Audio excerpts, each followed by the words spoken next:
and in this tutorial I'll show you how to make this key wind chime. I love wind chimes, I love having them around. Unfortunately, mine wore out when I lived at the beach, so I didn't have any, which is why I really wanted to make this one. I already had all of these keys laying around just from having keys throughout the years, and apparently I accumulate them much faster than most people because I had about 100 of them. So that really came in handy for this project. I love being able to reuse these things that I just have laying around and that I'm not gonna miss. If you want to see more tutorials like this one, let me know in the comments below. If you're not already subscribed, please hit that subscribe button, hit the notification bell next to it so you get updates when I post new videos. Follow me on social media at Katrinaosity, check out my podcast at MDXpods.com, and if you enjoyed this video, please click the like button. It really helps my videos get seen.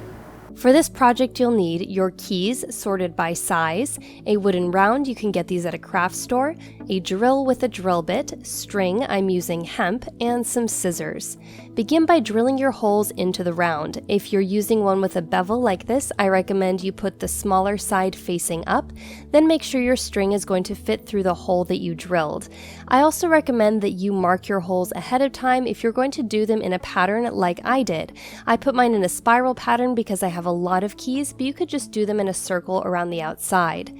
Then once your holes are drilled, begin threading your string through from the bottom to the top. Then tie a knot in the top of that, and that is going to hold your string in place. Pull it tight and figure out exactly how long you want to cut your first string.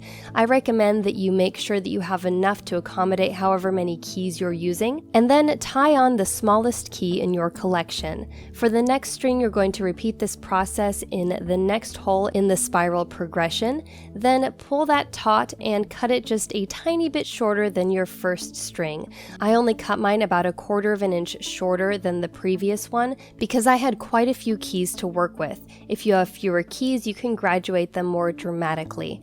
Then tie on the next largest key and keep repeating this process until you've worked through all of your keys, going from smallest to largest. I had in excess of 40 keys, so make sure that you're spacing your keys out to accommodate for the number that you've used. Then you're ready to drill the holes for the string that's going to hold up your wind chime. I recommend doing 3 and tying the knots on the bottom of the wind chime so that your loose strings are hanging out the top. Then when you pull them all together, tie them in an overhand knot, but before you pull the knot tight, hang it up so that you can see exactly how you need to balance it. Then when you're sure it's going to hang straight, tighten the knot and then tie a second and third knot towards the ends of those strings so that you have something to hang it up on a hook or a nail with. I recommend doing 2 at the end so that the strings are close together and they're not going to easily slip off in the wind. And that is your finished project.